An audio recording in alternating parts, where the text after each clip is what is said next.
no va incorporando, básicamente. Entonces, de ahí para abajo, los subdisquiales, hay diferentes clases de subdisquiales. Hay unos que no llevan carga isquiática, sino que solo trabajan con lo que es presión hidrostática sobre tejidos, que sería bueno que ustedes pues revisen esos, tengan en qué escribir, vayan anotando cualquier cosa rara que yo diga y vayan y la revisemos.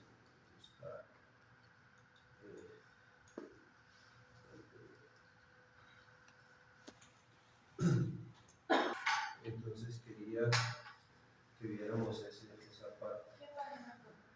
Ya estoy buscando, revisando también en el biomecánica B, que es una buena información que sirve, es como desde las 168, página 168. El título de prótesis empieza un poco antes, que vale la pena revisarlo también porque el intrafemoral es para los que, bueno, para todos, ese es un contenido que no hemos revisado. Entonces es bueno que lo revisemos. El área de la base del anillo, que es toda la parte proximal, el área de mando y está el área del borde de la unión, que básicamente es la zona donde conectamos los componentes. Así nos lo divide. También nos muestran unas cuencas, diferentes diseños de cuencas que en algunos casos pues, no eran tan funcionales, pero que se utilizaban. Entonces es bueno que también las revisemos. Y lo que yo quiero ver es nos muestran también cómo definen ustedes la base del anillo para el cuadrilateral, que ese se determina con un patrón básicamente, ¿sí? Que eso pues para ninguna de las dos fichas que están aquí lo hemos manejado, realmente no, porque con ustedes no vemos trafemorales tampoco. Entonces todos estamos solamente el conocimiento que hayan adquirido ya en empresa.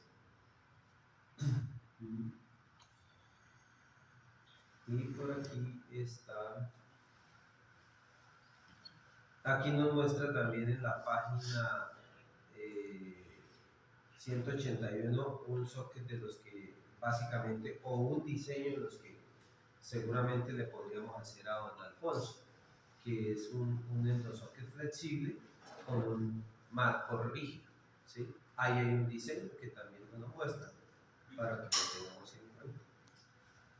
Nos muestran también, importante ese punto de la página 183, de la posición o ubicación de la válvula, ¿sí? En qué caso, y ahí nos muestran cómo debería colocarse una válvula realmente, ¿sí? Un formato de toma de medidas. Hay un formato de toma de medidas para la cuenca ovotransversal, que también la podemos llamar ovotransversal o cuadrilateral. ¿Por qué le llaman ovotransversal? Porque en el cuadrilateral siempre definimos que el ML es amplio y el AP es estrecho, básicamente, ¿sí? Entonces, ese es un principio que nosotros consideramos cómo diferenciamos un cuadrilateral de un isquio contenido. Entonces, en el cuadrilateral, el ML es muy amplio y el AP es muy estrecho. Y en el ovo longitudinal es lo inverso. El AP es amplio, ¿sí? Y el ML es estrecho. Que básicamente es como lo que vemos aquí. ¿Sí? Miren este socket y vemos que el AP es un poco amplio y el ML es un poco más estrecho. ¿Sí? Esto. ML y AP. Entonces el AP es un poco más amplio y el ML es un poco más estrecho. Eso es una de las diferencias que podemos encontrar en los sockets trafemorales. Entonces aquí ya vemos en la página 185 empezamos a ver si ya lo que es el ovo longitudinal, ¿sí? Y ahí nos dice la forma de la cuenca ovo longitudinal. Ahí nos muestran unos diferentes métodos. Uno es el CAD-CAM, otro es el SCAD-CAM, NSNA, Narrow ML above knee, prosthetic socket, el Apple socket, rib socket. Hay unas diferencias entre esos diseños. Sería bueno que lo revisáramos y en preguntas lo debatimos. Y nos muestra también, aquí abajo, dice, para la población geriátrica esta razón solo bastaría para la utilización del principio homonolongitudinal, diferencia de proporción, el ángulo de la rama es señalado como ángulo subpúbico, tiene aproximadamente de 90 a 100 grados en la pelvis femenina y entre 75 y 80 en la masculina. O sea, eso lo están midiendo es con respecto a las dos áreas, ¿sí? O sea, están sumando el izquierdo con el derecho. Entonces, cuando nosotros hablamos, por ejemplo, como aquí tenemos, es un hemicuerpo o un profe, es como la imagen. Es, efectivamente. Entonces, en esta imagen, dice esta sería la femenina, nos da 43 y aquí dice que puede tener de 43 a 45, ¿sí? Entonces aquí lo que hace es 43, sumarlo, 43 más 43 nos da 86, o 45 más 45 nos da 90. Entonces, ¿qué es lo que nos dice ahí? Que aproximadamente hay literaturas que pueden variar un poco. Entonces, aquí que nos dice que para la femenina está entre 90 y 100, ¿cierto? Entonces ahí nos dice que está entre 86 y 90, según esa literatura, ¿sí? Aquí nos dicen que está entre 90 y 100. Y para el hombre aquí nos dice que está en 75 y 80. Allá que nos dice que está entre 28 y 30, ¿sí? Entonces sería 60 o 56 en esa masculina, ¿sí? Hay una variación, pero igual, y estaba viendo también este dispositivo, y este dispositivo aproximadamente este ángulo está a 30 grados, ¿sí? O sea, están considerando el máximo de la masculina, o sea, esta pieza es para controlar tomas de molde de hombres. Entonces, para que también tengamos eso en cuenta. La mujer, por su anatomía, su pelvis es mucho más amplia, ¿sí? Entonces, por eso hay que considerar ese detalle. ¿Preguntas hasta aquí? Entonces, vamos a trabajar, este caso lo vamos a trabajar de 30 grados, ¿sí? 30 grados vamos a manejar para este caso del señor. Entonces, ¿qué nos dice? Les voy a leer un poquito aquí esta parte de que nos habla sobre la teoría. Dice, por lo menos hipotéticamente la fuerza direccional medio-lateral del borde de la cuenca junto con las fuerzas dirigidas al isquio y al lado externo del muñón forman un sistema de fuerzas de 3 puntos, ¿sí? Que al fémur sostiene con el aductor, ¿sí? E impide el desplazamiento medio lateral de la pelvis. Ver el gráfico 45, ahí nos muestra el gráfico 45 que está abajo, ¿sí? Además, la cuenca sostenida estrechamente en medio lateral, como nos lo indica el lobo longitudinal, ¿sí?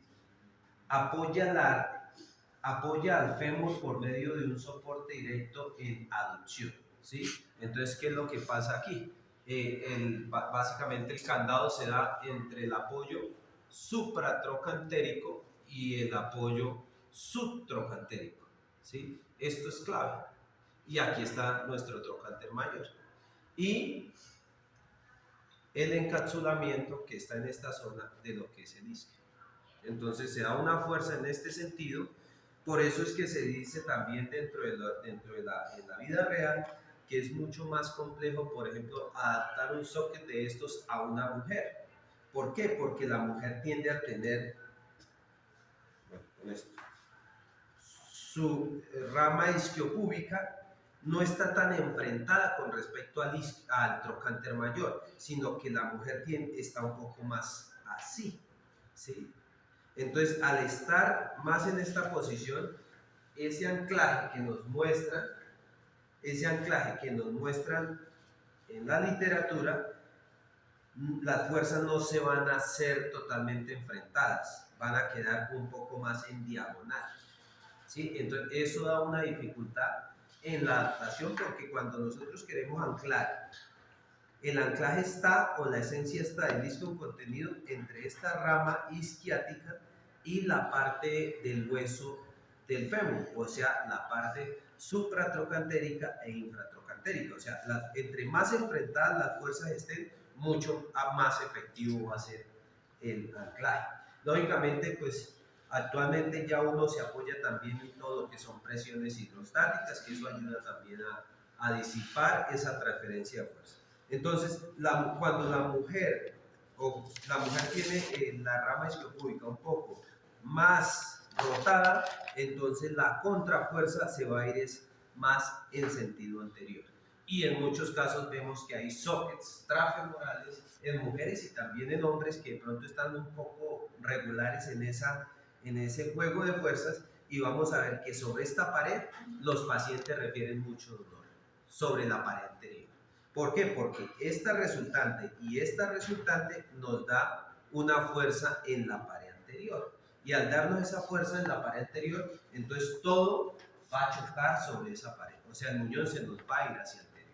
Y eso sucede. Y van a ver ustedes muchos casos que el paciente pone la prótesis y el tejido trata de protruir sobre la cara anterior. No sé si los que estuvieron en campo vieron algo así similar. Entonces, eso puede suceder, que nos da un anclaje no muy efectivo. Y también lo que decía Adriana, ¿sí? ¿Sí? No, sí, sí. Por ejemplo, el canal de Oklahoma. El canal de Oklahoma es un soporte que lleva básicamente desde este punto, bajando sobre la cara posterior del fémur. Esa fuerza, cuando yo hago el análisis, digamos, de la biomecánica del socket, me da un sinsabor que no me agrada mucho. ¿Por qué? Yo que hice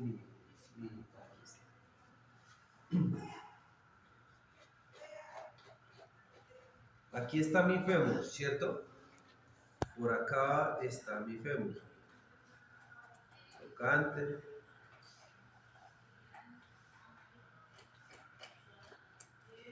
Cuando yo hago este soporte sobre la cara posterior del fémur, entonces, ¿qué estoy haciendo más? Estoy empujando aún más el muñón hacia anterior, ¿sí? Entonces, eso hace que se incremente aún más el riesgo de que el paciente lo ahorquemos básicamente contra esta pared anterior.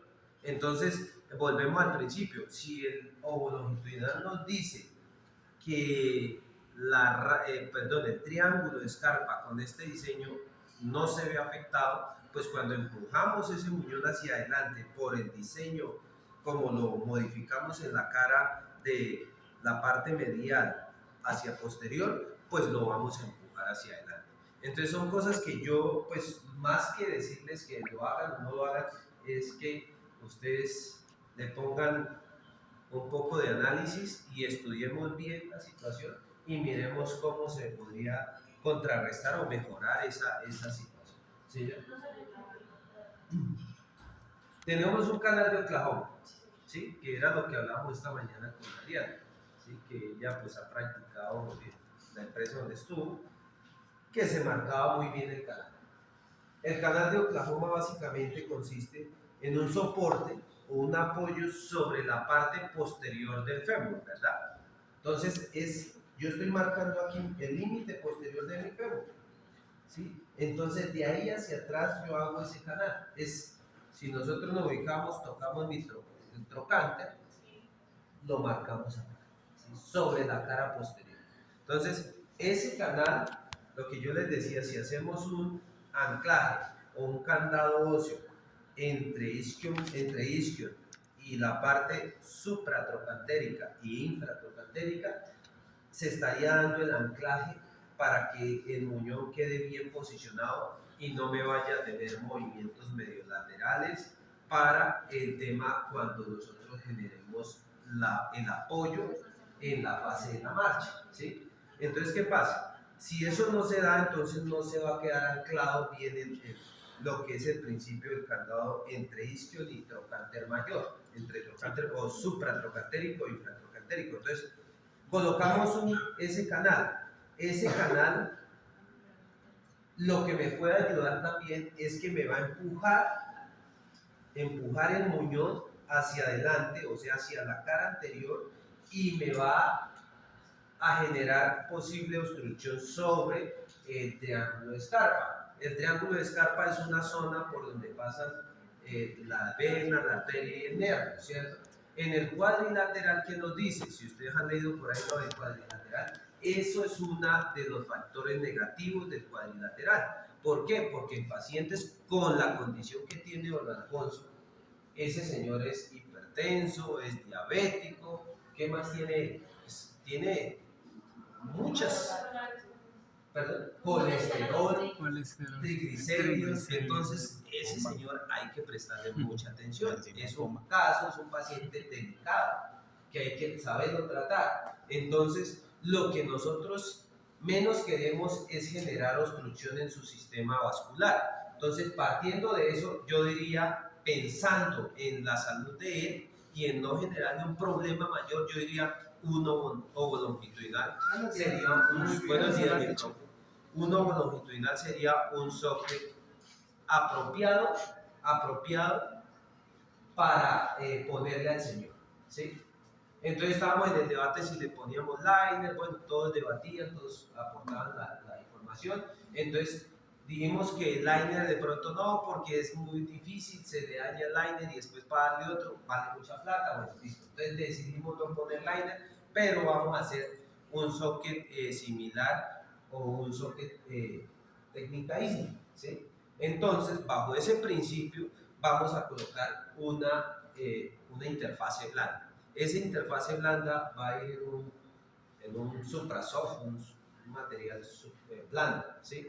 Para que mejore toda esa parte vascular, y seguramente vamos a hacer un socket con ventanas. Entonces, ese socket rígido le vamos a hacer unas ventanas para que podamos sacar el mejor provecho de esa interfase blanda.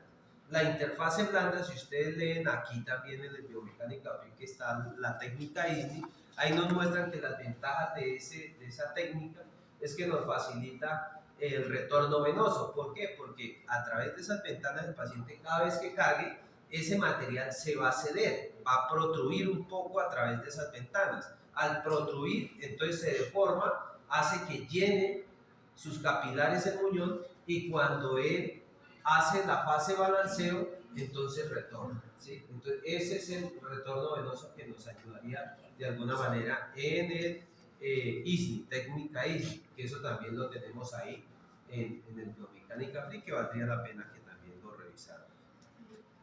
Entonces, ¿sí, Ley? Sí, listo. ¿En qué íbamos? Entonces,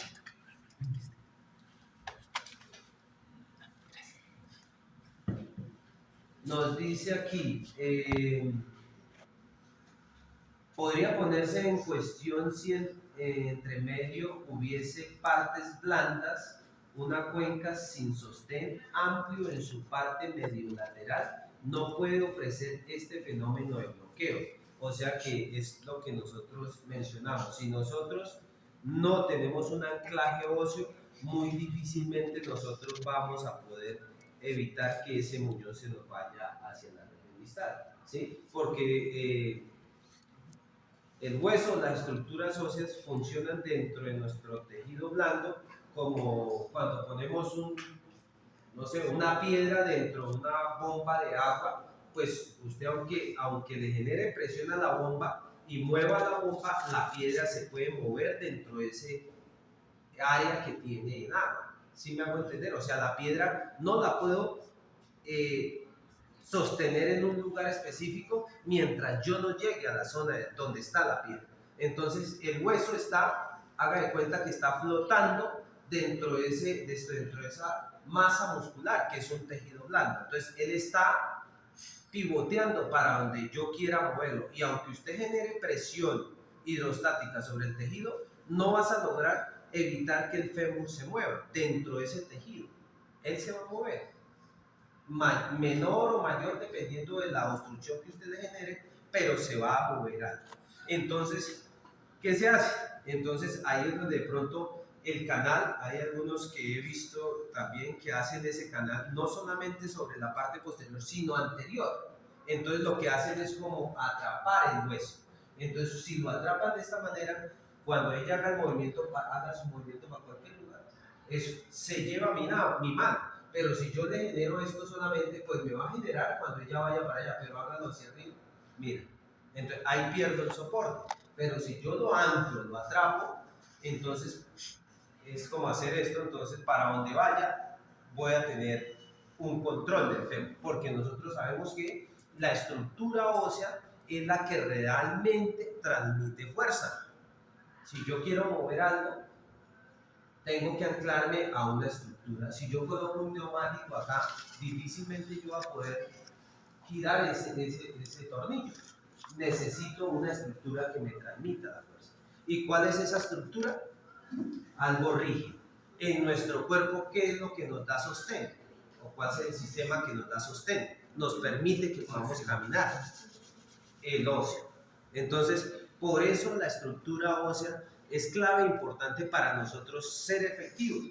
Cuando hay un muñón que es así de largo, pero el hueso viene hasta aquí y todo esto es tejido blando, pues realmente lo que nos va a transmitir la fuerza no es todo ese tejido blando, ese hasta donde está el hueso. Entonces, por eso hay que tener en cuenta, el señor, por ejemplo, a pesar de que tiene un muñón, el hueso casi que está sobresaliendo, porque está muy largo el hueso, eso es bueno, porque nos podemos anclar a ese hueso y ese hueso va a ser mucho más efectivo para que transmita esa fuerza que nosotros queremos transmitir con la cuerda. El mecanismo de transferencia de carga exacta entre el muñón y la cuenca no es claro, dice, ¿sí?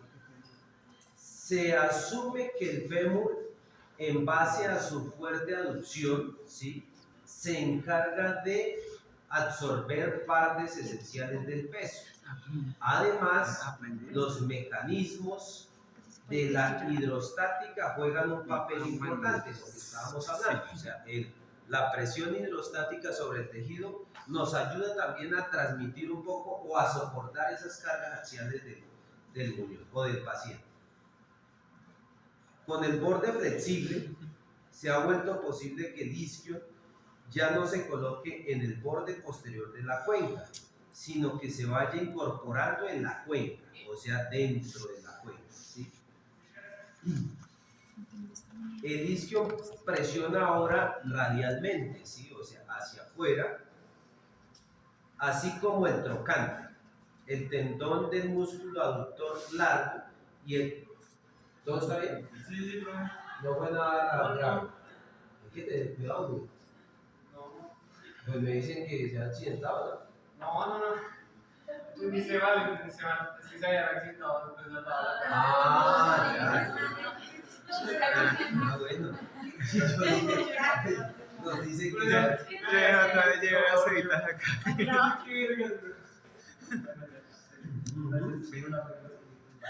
Claro.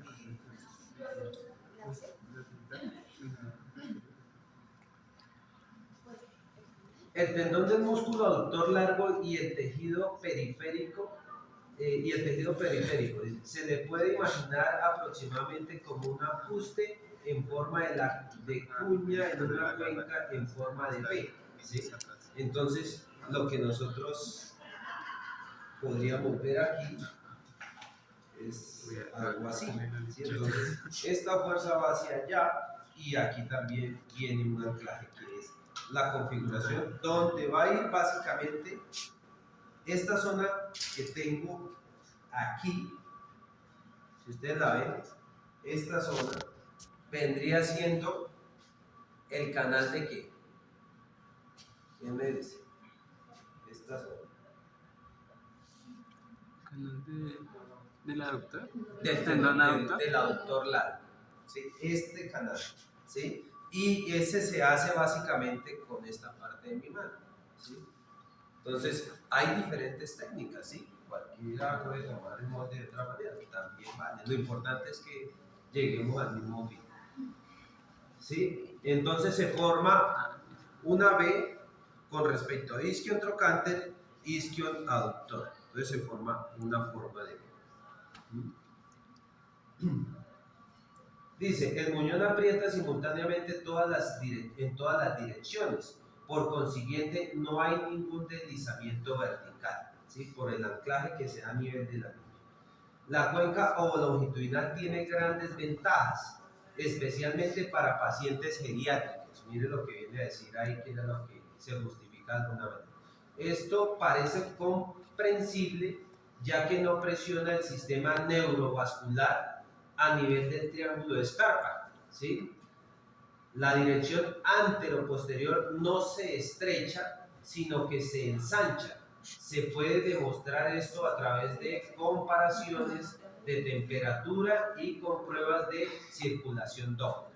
Entonces, ahí digamos, es una justificación por la cual, si tenemos pacientes con problemas de base vascular, entonces uno puede justificar un ovolongitudinal perfectamente, porque no va a hacer esa obstrucción a nivel del triángulo escalar. Para la población geriátrica, esta razón solo bastaría para la utilización del principio ovolongitudinal. Y ahí nos muestra un diseño del ovolongitudinal donde está el anclaje o el candado óseo. Entonces, ese candado óseo, ¿dónde se da? En la incorporación del isquio, en la fuerza supratrocantérica y en la fuerza que se da a nivel de la diáfisis del fémur, o sea, a nivel del cuerpo, el fémur como tal, ¿sí? Nos dice, la cuenca ovolongitudinal, efecto del principio de la fuerza de 3 puntos, ¿sí? Formación de la cuenca ovolongitudinal, y ahí nos dice requisitos previos generales y criterios de formación. El ángulo debe poder ser atendido con una cuenca de contacto, ¿sí? Todos los sockets, es lo que yo siempre les digo, todos los sockets deben de ir de contacto, ¿sí? No hay ningún asiento isquiático en el sentido convencional, o sea, aquí no vamos a generar un soporte donde el isquio cargue directamente, no lleva ese soporte. La cuenca está formada ovalmente en dirección antero-posterior. Entonces, si nosotros empezamos a ver esta configuración de este socket, vemos que nuestro socket realmente en sentido antero-posterior es ovalado, ¿cierto? Entonces, todo lo vemos es mucho más amplio en sentido antero-posterior. Entonces, esos son algunos de los principios que deben tener esos sockets. Dice, la distribución de carga se planifica sobre la superficie entera del muñón. Básicamente, entonces, anillo, isquion, trocánter, supra, infratrocantérico y todo lo que son las presiones hidrostáticas que generamos sobre el muñón, que esas las vamos a aplicar ¿con qué? Con la tabla de reducción, que por ahí también tengo una tabla de reducción y vamos a poder aplicar esas reducciones. Como bloqueo mediolateral en la posición de pie de la prótesis, actúa un sistema de fuerzas de 3 puntos en las áreas siguientes. Ve el gráfico 45. Entonces ahí nos muestran el gráfico. Entonces, ¿qué nos dice? Mediolateral, la posición de pie actúa en un sistema de fuerzas de 3 puntos, y ahí nos muestra el apoyo supratrocantérico, que vendría siendo que tendríamos que seguramente hacerlo un poco más marcado. Esa pared supratrocantérica, ¿qué es lo que hace? Nos hace o nos lleva, si yo la pongo más agresiva, ¿qué va a hacer? Controlarme el muñón para que vaya hacia adentro, ¿sí? Cuando yo anclo más arriba, el muñón va adentro. Si yo voy a abrir mi muñón, ¿qué hace esta pared? Lastimar, efectivamente. Ya se mete supratrocantéricamente y obliga a que el paciente no abra la pierna. Entonces, entre más anclemos esa parte, el paciente se le va a dificultar, por ejemplo, en este caso, hacer el movimiento de ABD. Entonces, eso hay que entenderlo, que lógicamente en muchas prótesis, unas cosas o en órtesis, Unas cosas se ganan, pero también otras se pierden. Y esa pared también nos ayuda a darle dirección a la prótesis, ¿sí? Si yo no dejo, como muchos sockets a veces quedan abiertos aquí, entonces el paciente queda con libertad para abrir su prótesis y no darle buena dirección a la prótesis. Entonces muchos caminan con circunducción, en abducción, entonces eso no nos ayuda para que el paciente tenga una buena marcha, ¿sí? El otro apoyo es el apoyo que lleva a nivel de la diáfisis femoral o del cuerpo del fémur, que se da justo por debajo del trocánter, por debajo del trocánter. Nunca vayamos a alterar esa medida. Por eso esa medida tratamos de tomarla lo más preciso posible. ¿Por qué? Porque si usted va y le baja al trocánter y reduce este ml, empuja el isquio y lo saca de su posición. Y al sacarlo de su posición, se va seguramente a apoyar sobre un filo del socket. Y al apoyarse sobre un filo, pues ese paciente no se lo va a aguantar por nada.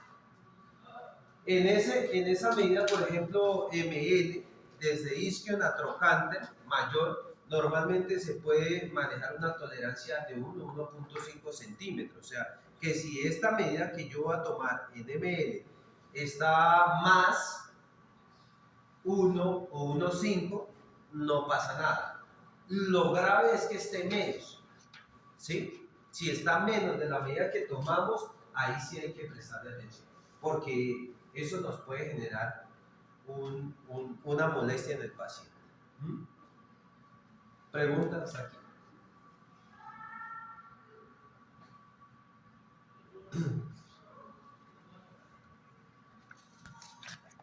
Dice, el borde proximal lateral de la cuenca, la incorporación medial del isquio. Entonces aquí nos menciona unos factores que nosotros debemos de tener en cuenta para el isquio contenido. Entonces, el borde proximal lateral de la cuenca. Entonces, el borde proximal lateral de la cuenca nos está hablando de este borde.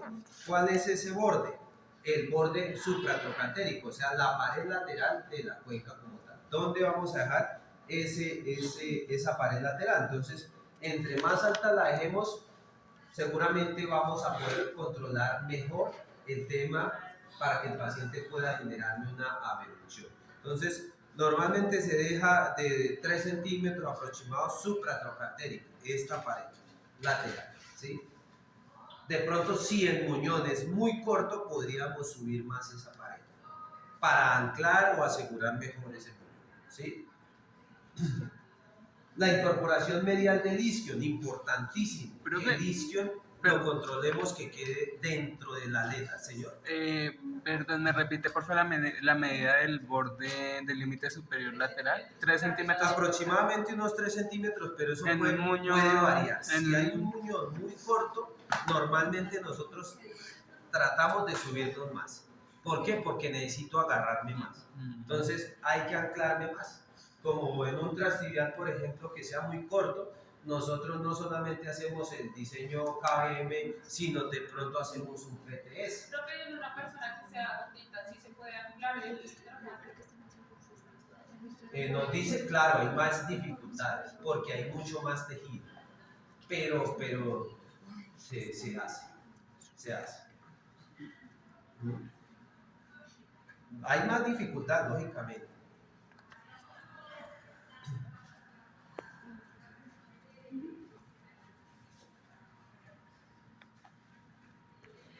Entonces, digamos como debería quedarnos el socket, ¿sí? Entonces configuro la parte lateral, ¿sí?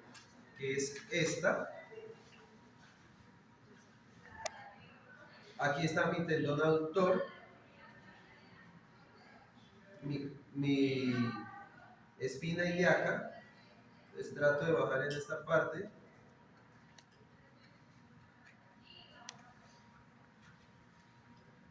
Y aquí terminamos hacia el aductor. En la pared medial podríamos nosotros bajarnos también 1,5 con respecto a la altura del isquio. ¿Por qué? Porque esa pared medial, si nosotros no la liberamos, esto como está aquí, va a ser muy molesto para el paciente, ¿sí? Porque está más alta que el apoyo isquiático. Y si está más alta que el apoyo isquiático, pues el punto donde primero va a cargar va a ser sobre la rama isquiopúbica. Y eso va a ser muy molesto para el paciente. Eso no le va a aguantar nada. Porque no va a apoyar en el isquio, sino que va a apoyar primero sobre esta zona. O sea, esta zona toca modificar, toca ajustar para que nos dé las alturas que necesitamos. ¿Qué nos dice también? La incorporación medial del isquio, pues lo que ya estábamos mencionando, el soporte lateral o abrazadera del fémur, ¿sí? Entonces, lo que nos dice es básicamente anclar el fémur sobre sus bordes, tanto anterior como posterior. Entonces, es lo que decía Adriana, de que hacen el canal de Oklahoma, lo hacen solamente lateral. Aquí nos dice que deberíamos de anclarlo circunferencial, no circunferencial, pero sí sobre su perímetro, ¿sí? Sobre su borde. Entonces, por el borde posterior y por el borde anterior, para que quede atrapado. Cuando quede atrapado el fémur, entonces él va a controlar mejor el movimiento de fuerzas en sentido anteroposterior. Entonces, cuando el paciente va a hacer la flexión del socket, la transferencia de esa fuerza va a ser mucho más efectiva.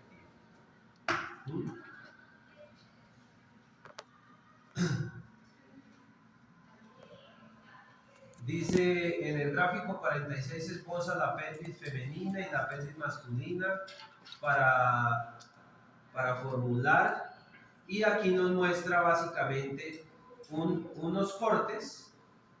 En el gráfico 47, 48 y 49 nos muestra básicamente los cortes de cómo debería llevar el socket, ¿sí? Entonces, en la pared medial, que es el gráfico 47, el borde medial, ¿qué nos muestra? Nos muestra, fíjense ustedes ahí muy bien, que empieza más alto en la parte de donde ancla el isquio, donde atrapa el isquio, sí. Y hacia el tendón aductor va en descenso, va descendiendo. ¿Por qué? Porque queremos liberar esa parte donde se une, donde se forma el pubis. En donde se forma el pubis es básicamente eso, ¿sí? Entonces, como esto va en este sentido y yo anclo esta parte posterior, pero la anterior no me va a transmitir fuerza, entonces tengo que liberarla. Entonces, anclo esta zona, pero me bajo para poder pasar a través de ella por debajo sin comprometerla, porque la parte púbica es una zona muy sensible, es dolorosa esa zona. Entonces, ahí no puede haber cargas. Entonces, por eso anclamos isquio, pero bajamos la pared para liberar la zona púbica, que es la zona que ya tenemos de que uno se toca aquí adelante, que es un huesito, en la parte de los genitales, básicamente. Y liberamos ese tendón aductor y empezamos a subir nuevamente para conectarnos con la pared lateral, que es la pared más alta del socket, bien sea cuadrilateral o bien sea ovolongitudinal. La pared más alta de los sockets va a ser la pared lateral, básicamente, ¿sí? Entonces, ahí nos muestran ese gráfico, nos muestran el gráfico 48, que es el recorrido frontal. Si ustedes ven, es algo similar como lo que yo he dibujado acá. Viene en esta zona, se conecta al tendón, ¿sí? Baja en esta zona, podría quedarnos, pues yo lo estoy rayando ahí, pero lo vamos a precisar. Y aquí el apoyo del isquio nos toca configurarlo mejor, cuadrarlo, y vendría algo así. Yo pensaría que podría quedar algo así. Entonces ahí ya vemos la pared medial, pared anterior, pared lateral, ¿sí? Y la pared posterior. Entonces en la pared posterior, ¿qué es lo interesante también de este diseño? Que en la pared posterior yo trato de liberar lo que es el glúteo, ¿sí? Entonces en estos sockets también tiende a verse de los glúteos o las nalgas de los amputados un poco más simétricas. Si usted vemos el cuadrilateral, el cuadri como que le empuja la nalga hacia arriba y se le ve una nalga más arriba que en la otra. Entonces, pues eso a muchos pacientes pues no les gusta, y especialmente las mujeres, ¿no? Entonces, por eso es que se trabaja en la liberación de esa zona. Y en el gráfico 49 vemos el borde dorsal o el posterior, ¿sí? Que viene siendo el que nos libera lo que es el glúteo, o sea, esta cara. Entonces viene, en el gráfico nos lo muestran que viene acá, incorpora el isquion y se va formando ya lo que es el borde medial. Y nos forma también lo que es el borde lateral. Entonces se conecta con el lateral y se conecta con el medial. Y viene en esta forma, ¿sí?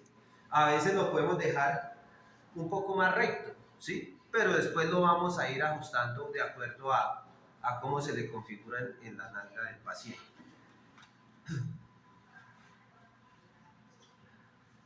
Ahí nos hacen un comparativo de los gráficos de la pelvis femenina, masculina.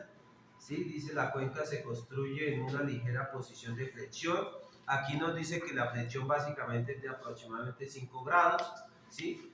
Desde el tendón aductor sube en dirección posterior a la incorporación del isquio. ¿Sí? En promedio aquí nos muestra, fíjense bien que aquí nos está mostrando de 15 a 20 grados. ¿Sí? En el perineo, ¿sí? Entonces aquí no lo muestra, como les dije, de que yo le bajo aproximadamente 1,5, aquí nos lo muestra en grados, lo podríamos medir también para ver qué tanto desciende con respecto al isquion la pared medial, o sea la zona púbica. Esto es importante ya que el hueso púbico no puede llevar peso y debe quedar libre. Entonces lo que ya mencionábamos, es importante que la zona púbica, o sea la parte anterior, no debe llevar carga, debe quedar liberada, pero sí debe quedar incorporado todos sus tejidos blandos. En el área dorsal, el borde de la cuenca abarca el glúteo, nos dice aquí que abarca o agarra el glúteo, y asciende lateralmente por encima de la altura del trocánter, fíjense bien, o sea, supratrocantero, ¿cierto? Aproximadamente 12 centímetros encima del nivel del periné, o sea, aquí lo está tomando desde la zona perineal. Entonces, ¿aquí qué nos dice? Aquí nos dice que 12 centímetros. Y si yo lo controlo con la medida, aproximadamente, aproximadamente nos da por encima del trocánter, solamente que queda un poco más proximal al trocánter. Ahí, en las pruebas vamos a mirar y si requiere de pronto dejarlo ahí o lo bajamos, pues lo podemos bajar. Esas paredes, lo importante es que siempre tengamos de dónde trabajar, porque si la dejamos muy corta y vemos que no controla suficiente, entonces tenemos que bajarlo un poco, subirlo un poco.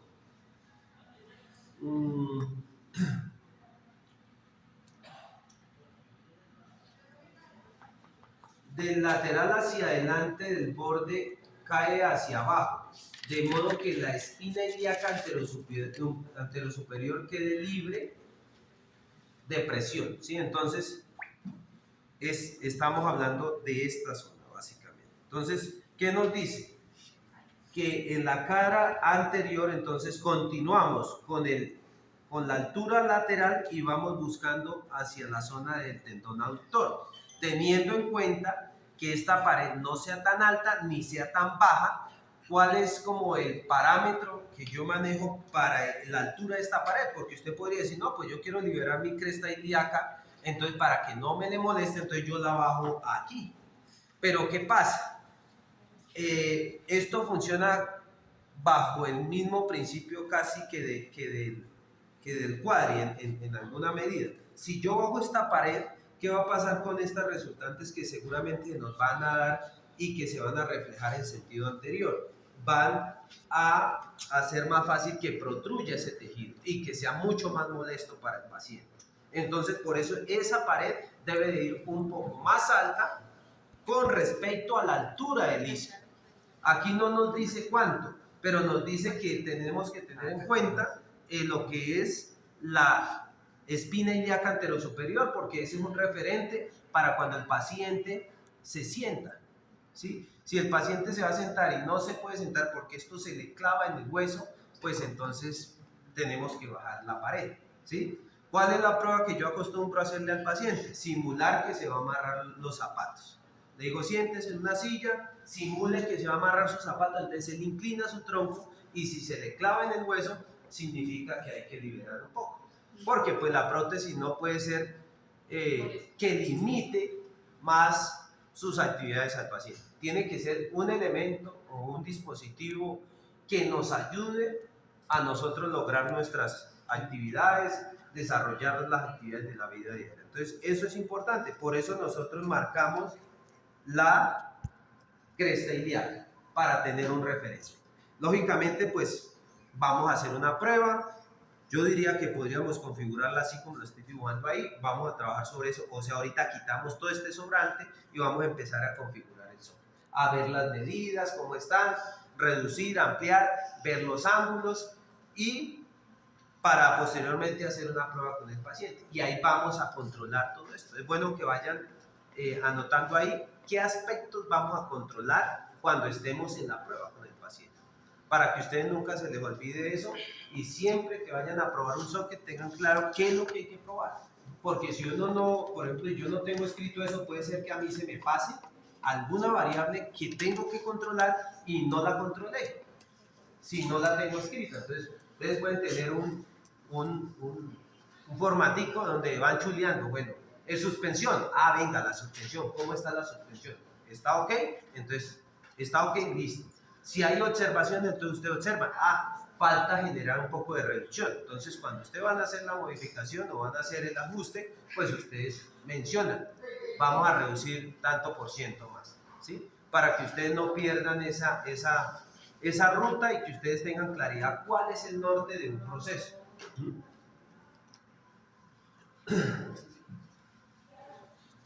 ¿Preguntas hasta aquí?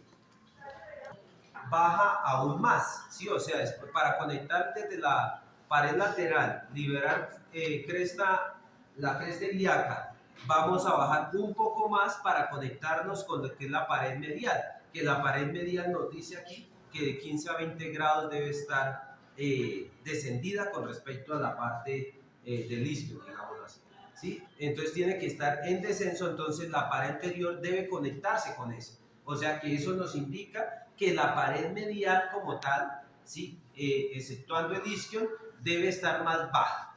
Debe estar más baja que la soporte del isquio. Y nos dice que para ir sobre el borde medial ya descrito, en el área del tendón aductor. Entonces, el tendón aductor también es una estructura que debemos de tener mucho cuidado porque pues también puede generar molestias cuando nosotros no hacemos un buen encapsulamiento, un buen anclaje o un buen candado óseo en la región del isquion y el trocánter mayor. ¿Listos? ¿Preguntas hasta aquí?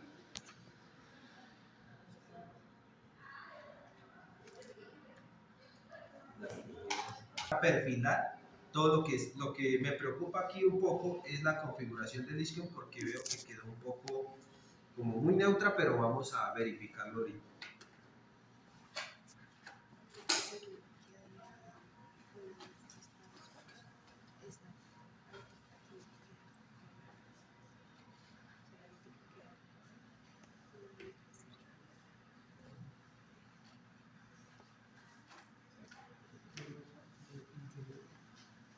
¿Qué horas tenemos? ¿Trabajamos hasta las 8 y nos damos un descanso? Sí. Porque yo no sé, pero estoy sufriendo como en la garganta. Mucho hablar. Sí. Ah, sí.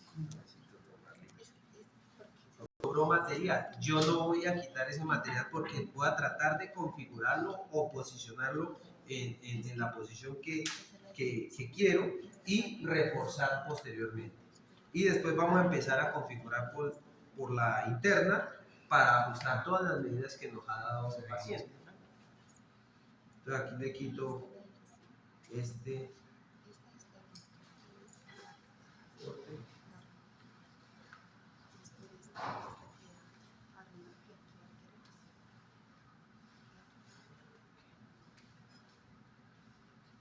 La ventaja que nos da modificar un socket en un negativo es que usted puede ir viendo la forma. Cuando tenemos ya un positivo, yo, mi profe, buenos días, ¿cómo vamos? Bien, papá. Cuando tenemos un positivo es un poco más difícil poder dimensionar la forma, ¿sí?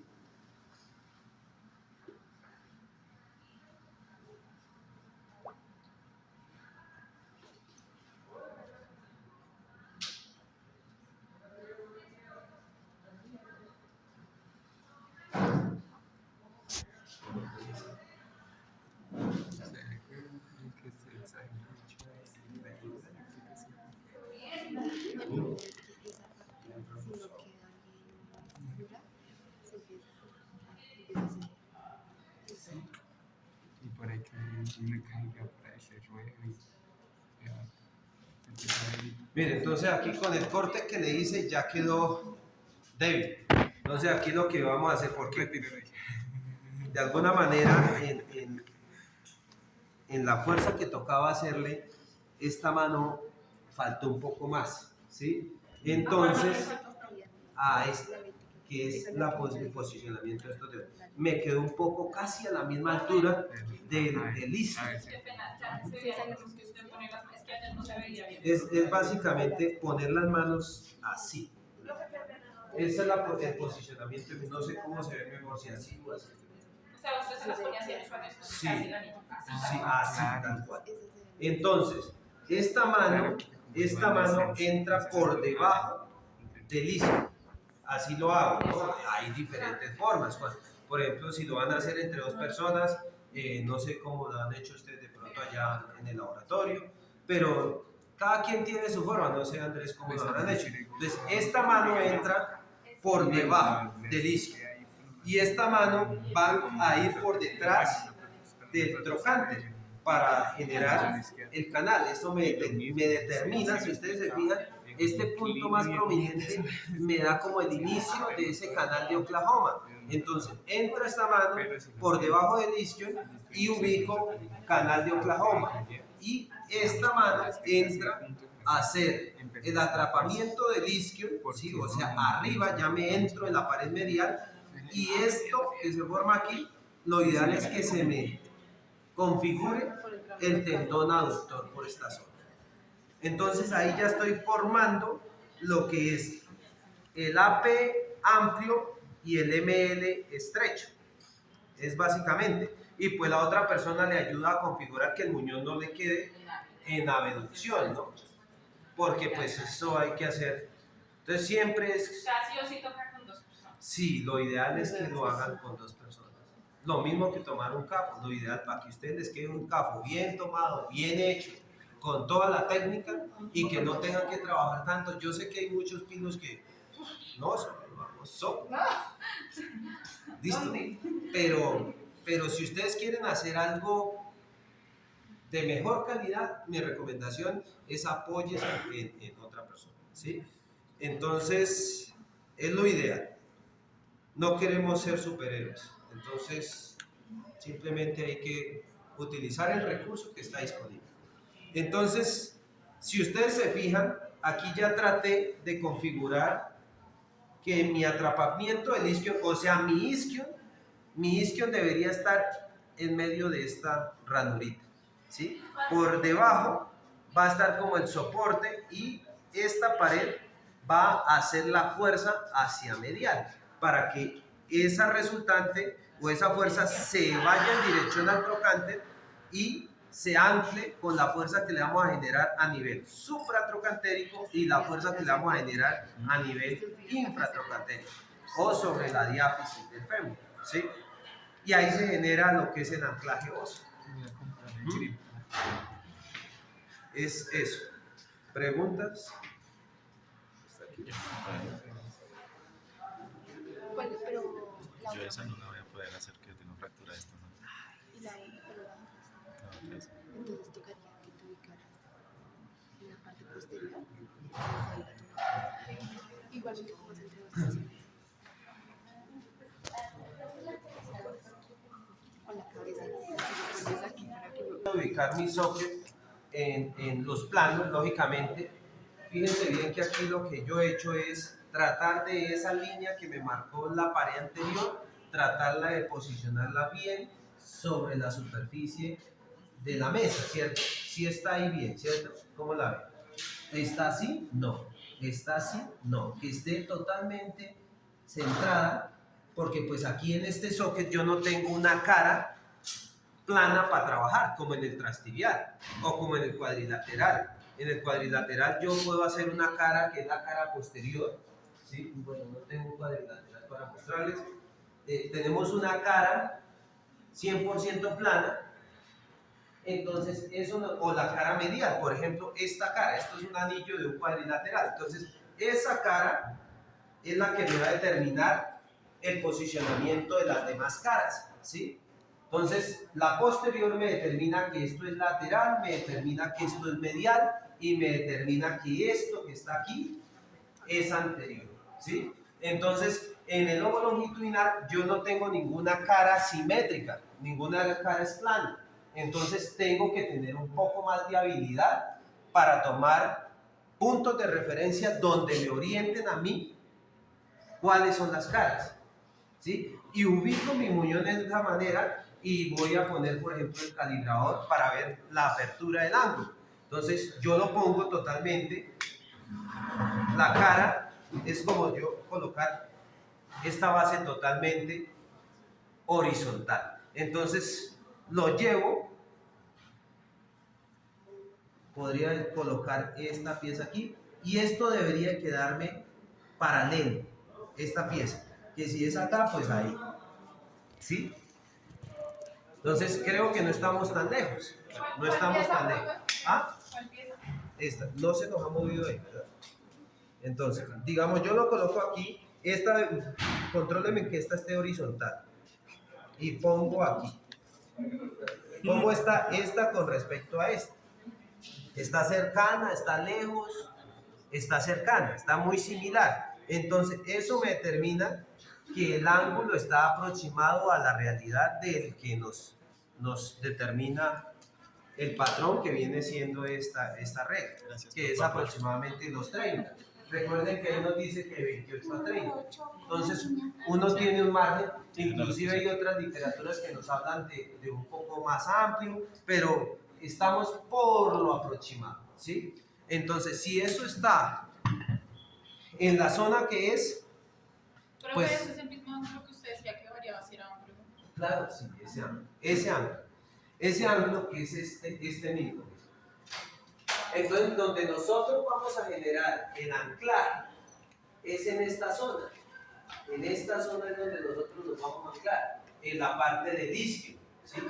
En la parte púbica no podemos, porque es una estructura sensible, dolorosa, que no debe llevar apoyo, ¿sí? Entonces, debe de ir sobre esta zona que es el isquio, que es el hueso donde nosotros básicamente nos sentamos cuando nos ubicamos en una silla.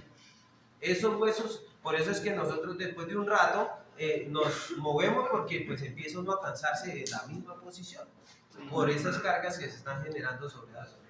Entonces, Compañeros, una preguntita, ¿ya todos se registraron en la lista? vemos, No falta ninguno, se vaya. vemos aquí la diferencia de la apertura de esas dos pelvis. Esta es la femenina, esta es la masculina. O sea, nosotros normalmente, por nuestra naturaleza, tenemos que hacer angosticos de nalgas, angostos acá y anchos acá. Y las mujeres es lo inverso. Pero es casi que la regla general, claro, y para nosotros los hombres tampoco siempre, pero la regla casi es esa. La mujer tiende a ser más caderona y más angostita de tronco. Eso es por su misma necesidad de reproducción y demás, la mujer está configurada de esa manera, ¿sí?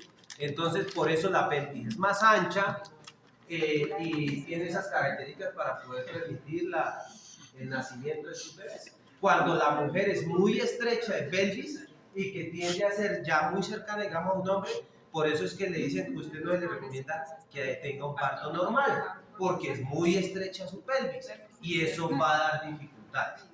O sea, ahí hay cosas que tener en cuenta. Entonces, las mujeres que de pronto son muy estrechas de pelvis ya saben que si van a ser mamás seguramente les digan que tienen o que les recomiendan no tener el bebé por la vía natural. ¿Sí? Entonces, esos son factores importantes que nosotros debemos de tener en cuenta. ¿Preguntas hasta aquí?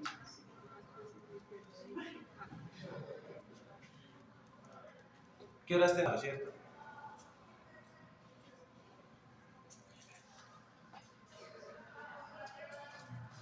Entonces, para medir la altura,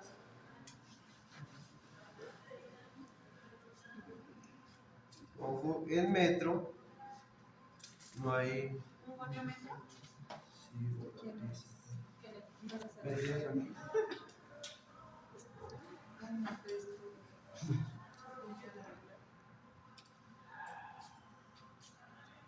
Entonces aquí vamos a ver. Ya se sabe. Aquí estamos, aquí al centro, donde está estamos como en 22. 22, o sea, el margen hay como 4 milímetros que faltarían aquí en este zona.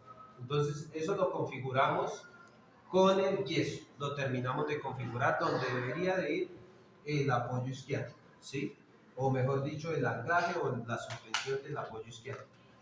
En este paciente hay un factor importantísimo a tener en cuenta, que si nosotros no tenemos cuidado en la longitud del muñón, él no tiene nada de colchón distal.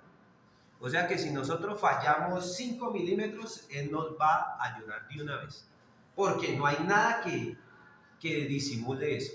Si él tuviera por aquí el fémur y esto ahí para abajo es blando, pues el tejido blando se acomoda y no hay tanto lío. Pero donde es hueso, el hueso no niega nada.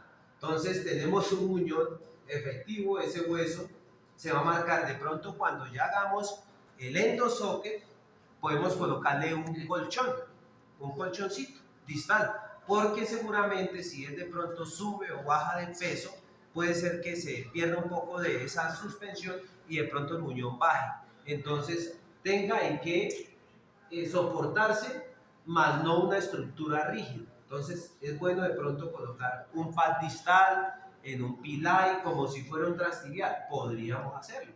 Que en caso de que el paciente, el muñón se vaya mucho a la punta, entonces uno remueve el pad distal y ya quedó solucionado. Entonces no vamos a tener tanto problema de base porque eso es complejo. Que él me cargue aquí, él va a sufrir. Entonces no podemos permitir eso. Listo, ubicando mi trocánter y ubicando, porque este se mide ya como, para que ustedes lo tengan en cuenta. Si quiere, me tienes el socket. Así. Esto está bien en la vista. Está bien. Entonces, ¿qué pasa? Esta pared, esta zona, debería de ser esta. O sea, cuando yo voy a calibrar o voy a tomar esa medida del ml óseo, no lo hago por debajo del isquio, lo hago encapsulando el isquio. ¿Por qué lo hago encapsulando el isquio?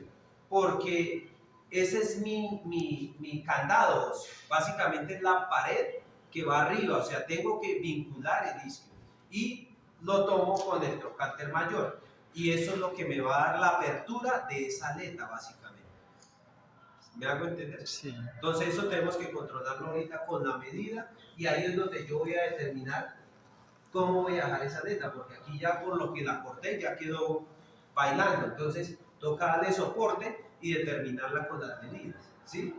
Y controlar el ángulo con respecto a la posición óptima del molde y también controlar la longitud del muñón, que es importantísimo, controlar las medidas supra e infra trocantéricas, ¿sí?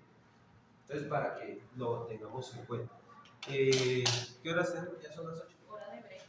¿Sí? Pues no, pero vamos a faltar siempre. A 20 grados en descenso para liberar la zona púbica, es para colocar yo coloco la base sobre este referente que es el isquion y esta barra sobre la angulación que le voy a dar.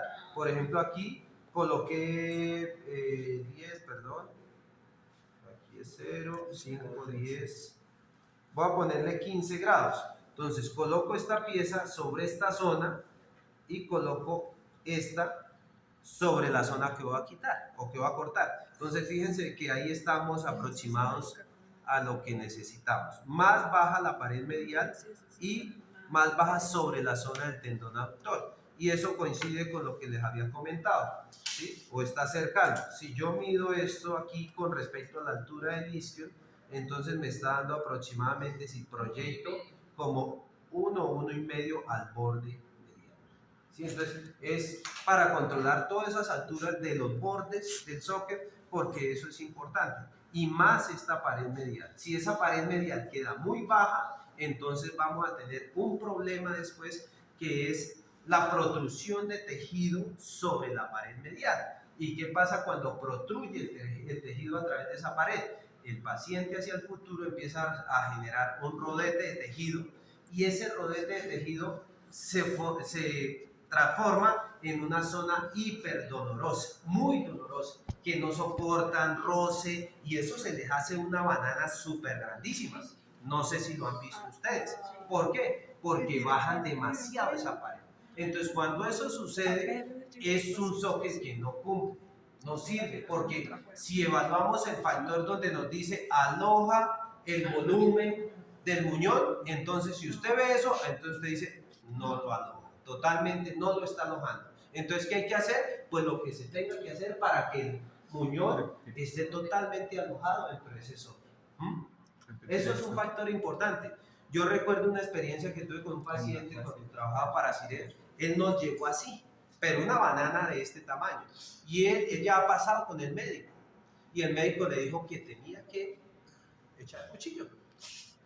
Pues, entonces el señor, venga, ¿cómo hago? Mire, estoy sufriendo, me duele. Eso me duele cada día más. Yo le dije, pues, se puede tratar sin intervención quirúrgica, pero no va a ser nada cómodo, porque teníamos que incorporarlo dentro del socket. Entonces empezamos a trabajar con él, a meterlo dentro del socket. Entonces se le hizo ahí el espacio al tejido para que no contuviera y no lo dejara seguir protruyendo. Y se empezó a colocarle capitas de pilay, progresivamente, para ir empujando ese tejido nuevamente a su posición, hasta que se llegó al punto. Pero era doloroso. Toca aguantar. Claro, doloroso, más no lo laceraba, porque una cosa es que lo lacere y otra cosa es que sea doloroso, porque la zona es hiperdolorosa. Pero empezó a mejorar la condición del muñón y el señor terminó rehabilitado. O sea, para que ustedes se den cuenta que nosotros también, no es solamente hacer un socket, es también poder ayudar a mejorar la calidad de vida a un paciente sin necesidad de terminar o apoyar una directriz que ha hecho un médico, que porque hay que echar cuchillo. Entonces, pues, eso lo dejo ahí como experiencia de lo que nosotros podemos dañar en un paciente y que no lo vemos. Hay cosas que no son tangibles al primer momento que nosotros atendemos el usuario. Y como nosotros solo lo medimos, o muchos lo miden, es, si el paciente camina y no le duele nada, se va. Sí, ya, esa es la regla. Si no le duele nada y camina, se va. Pero el socket realmente cumple con todos esos parámetros que estamos controlando, seguramente no. Entonces, eso es un factor. Gracias a Dios, hoy existen los liners, y los liners ayudan muchísimo a disipar y a esconder y a ocultar todas las falencias técnicas. Si el socket queda más o menos ahí, es el liner ya, listo. Entonces el liner asume todas esas falencias del técnico.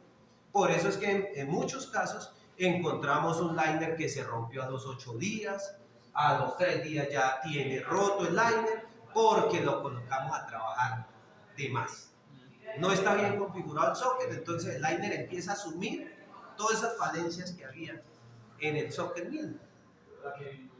Claro, el paciente no refleja molestia, ni le duele, ni nada, pero de fondo el liner las está asumiendo. Entonces ahí toca ponernos la mano en el bolsillo y sacar 2, 3 millones de pesos para estar cada 8 días o cada 15 comprando un liner, para asumir la falencia técnica. Y lo vimos en una rotación allí por donde estamos rotando. Un paciente con 8 días de un liner y ya roto. Entonces, ¿qué pasa?